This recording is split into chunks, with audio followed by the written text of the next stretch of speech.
anak-anak bapak, kirim anak-anak ibu, biarkan dia jauh terbang sejauh terbang mata memandang, tapi nanti di hari petang dia akan pulang, dia yang akan memimpin masjid, dia akan membuat tabligh akbar.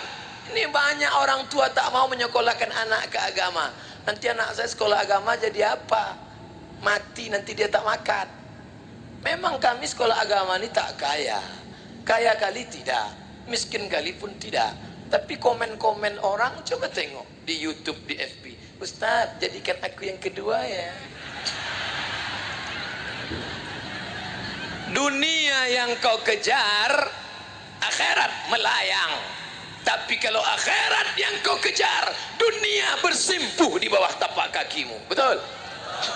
Wakafkan anakmu sekolah agama, sekolahkan anakmu untuk menolong agama Allah. Intan surullah, kalau kau tolong agama Allah, yansurkum, Allah menolong kalian. Wakafkan anak kalian untuk agama Allah. Allahu Akbar. Kalian urus rumah Allah, kalian muliakan hamba-hamba wali-wali Allah, Allah menyelesaikan masalah kalian. Di mana letak iman?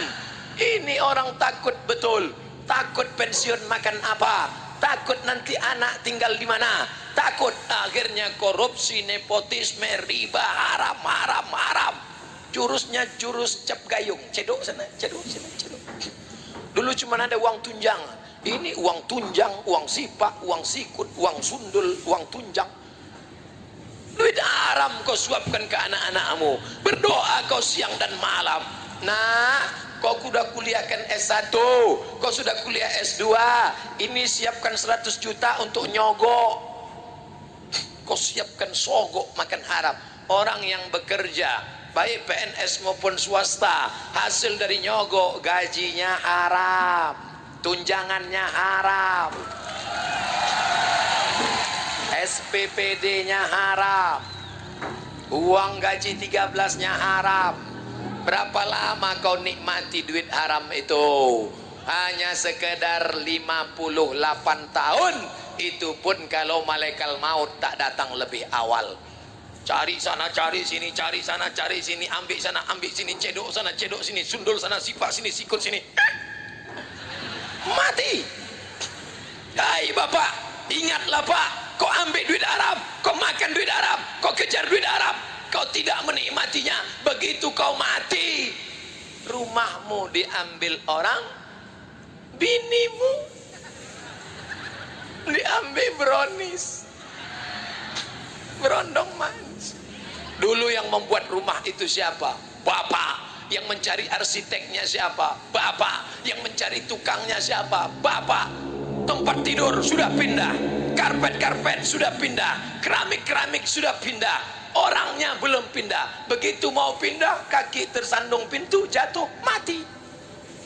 Satu jengkal pun rumah itu tidak mau kau tempati. Kenapa? Karena engkau setumpuk daging busuk yang akan dimakan cacing tanah. Betul?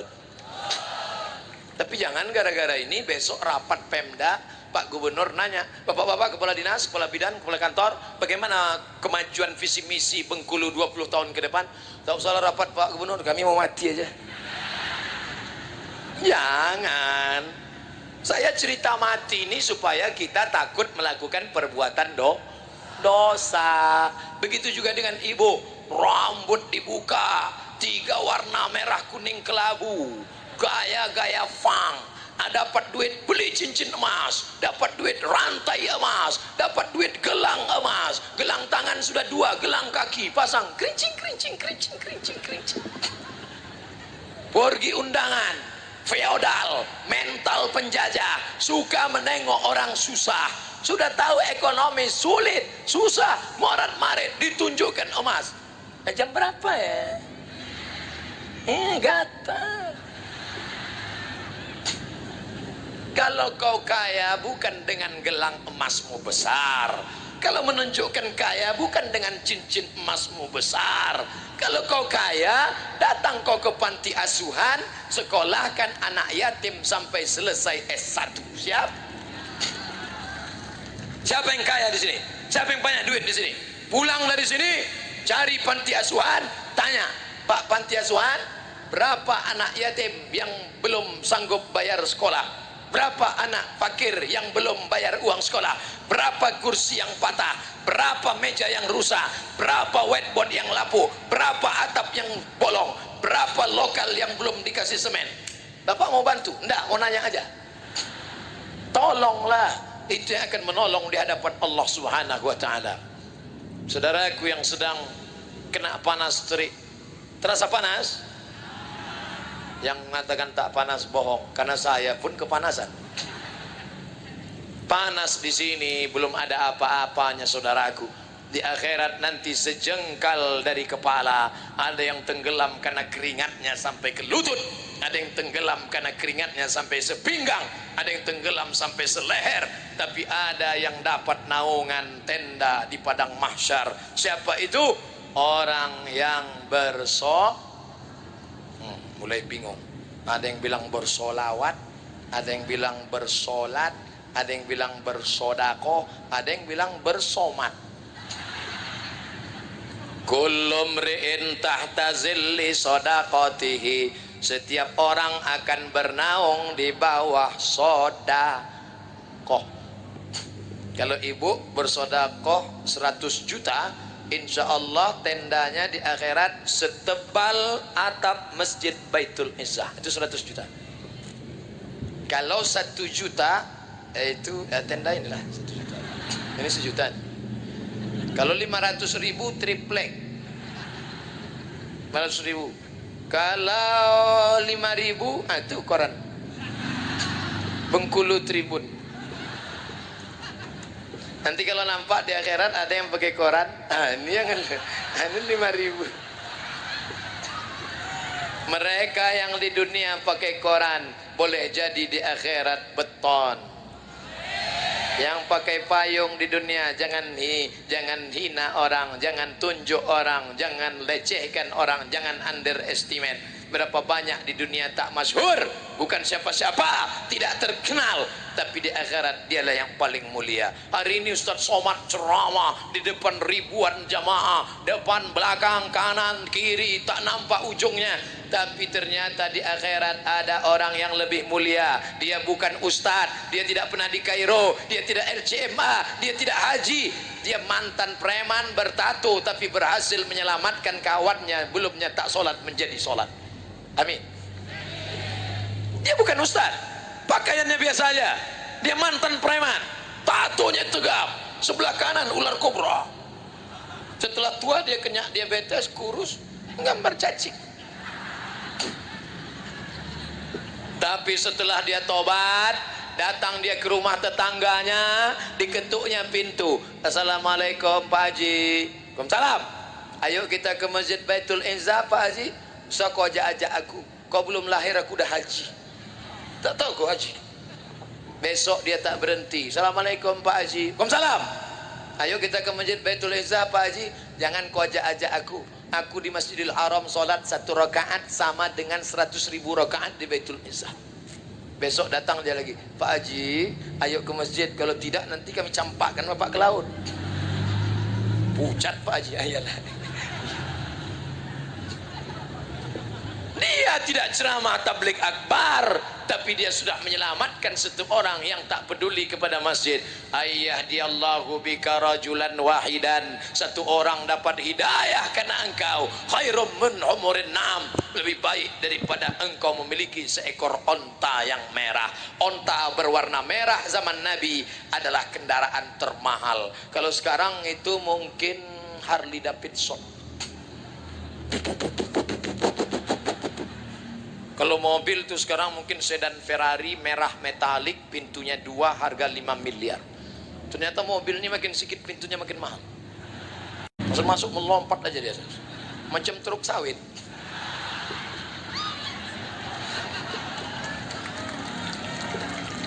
Kau sibuk apa? Kenapa tak pernah ke masjid? Aku sibuk ngurus sawit. Berapa hektar? Ya sejauh mata memandang. Itu kan bulan lalu, bulan ini kau sibuk apa? Aku sibuk karet getah sekarang. Berapa hektar? Ya cukuplah untuk 70 keturunan. Begitu kau mati, pagi-pagi minum kopi. Minum kopi kok mati. Kopi Mirna diminumnya. Mati. Di ronsen sama dokter, ronsen di rumah sakit, nampak tertulis Mirna. Mati. Apa yang terjadi? Kebun sawit sejauh mata memandang dibagi dua. Nama hartanya Gono. Kau begono, aku begini. Hartanya 10 miliar. Kalau sawit itu harganya 10 miliar, ibu dapat 5 miliar. Udah mulai senyum.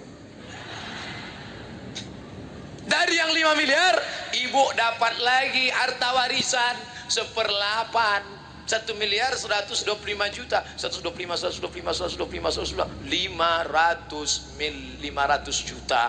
Maka di tangan bulat-bulat 5 miliar 500 juta.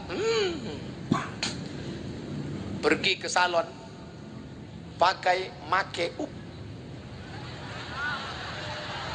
Make artinya membuat, up naik ke atas, make up membuat naik ke atas. Pipi yang turun, dagu yang turun, leher yang udah turun macam leher ronta, bisa ditegangkannya balik. Hidung yang turun, suntiknya pakai silikon, naik balik. Pas di kaca terlalu naik, macam babi pula, turun balik. Bayangkan itu. Bulu mata berserak. Dulu waktu gadis pertama nikah memang alis bak semut beriring, rambut bak mayang terurangi, bibir bak delima merekah, pipi bak pauh dilayang. Tapi setelah laki mati, anak do re mi fa sol la si do sol fa mi re do, maka alis tak lagi macam semut beraris, macam PNS bubar barisan. Tapi berkat salon tadi beli motor baru, dapat anak muda, kawin sama brownies, sore-sore jalan-jalan di Long Beach, pegang pinggangnya kuat. Laki yang baru nanya, mana makam laki kau yang lama? Itu sana tuh.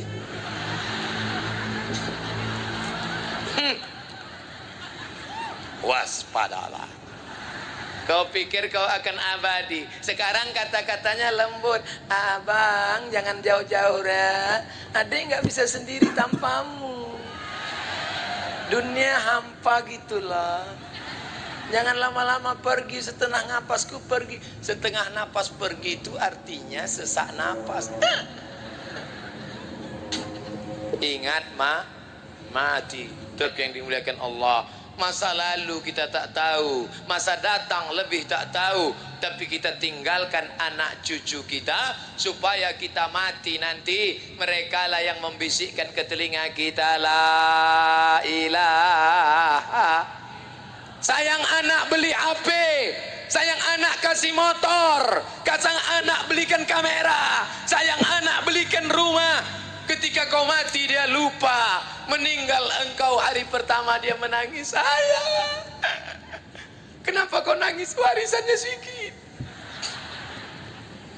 Bukan itu anak yang soleh. Anak yang soleh ketika kita mati dia bangun tengah malam, dia ambil air wudhu, dia tahajud. Setelah itu dia berdoa, Rabbil firli wali walidayya warhamhuma kama rabbayani shaghira. Mudah-mudahan kalian lah yang membisikkan itu nanti nak. Bapak masih ingat Pak waktu anak kita dulu lahir? Emangnya Ustaz punya anak? Ya. Berapa anak Ustaz? 1 semata wayang. Laki-laki apa perempuan? Laki-laki. Mohon jangan kecewa, saya sudah punya anak. Saya bisikkan ke telinganya sebelah kanan waktu dia lahir, Allahu Akbar, Allahu Akbar. Tapi tidak kuat macam itu. Kalau kuat terkejutlah dia. Pelan-pelan, Allahu Akbar, Allahu Akbar.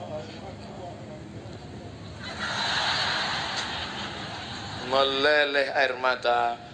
Aku tidak ingin kau jadi pejabat tapi tak peduli agama. Nah, pejabat tak lama nak, paling-paling 1 periode, 2 periode, 3 periode. Aku tak ingin kau jadi orang kaya tapi lupa agama nak. Aku ingin saat aku mati nanti, engkaulah yang membisikkan ke telingaku sebelah kanan, la ilaha. Bapak yang belum membisikkan anaknya dulu azan la ilaha illallah, jangan diulang balik. Dan balik dari sini panggil anak, aku dulu kau belum kuazan kan, sini kau kita ini tidak Allahu Akbar Allah. Apa ya? Awak dah semester 3. Azan itu sunat, sudah berlalu biar saja. Tapi bagi yang akan datang, kalian yang sudah punya anak, ingatkan ke anak kalian, anak bapak anakku juga, rumah bapak macam rumahku, tapi bini bapak bukan biniku. Hai anak-anakku, kalau ayah kalian nampak kalian sakit, kalian membisikkannya ke telinga, la ilaha illallah.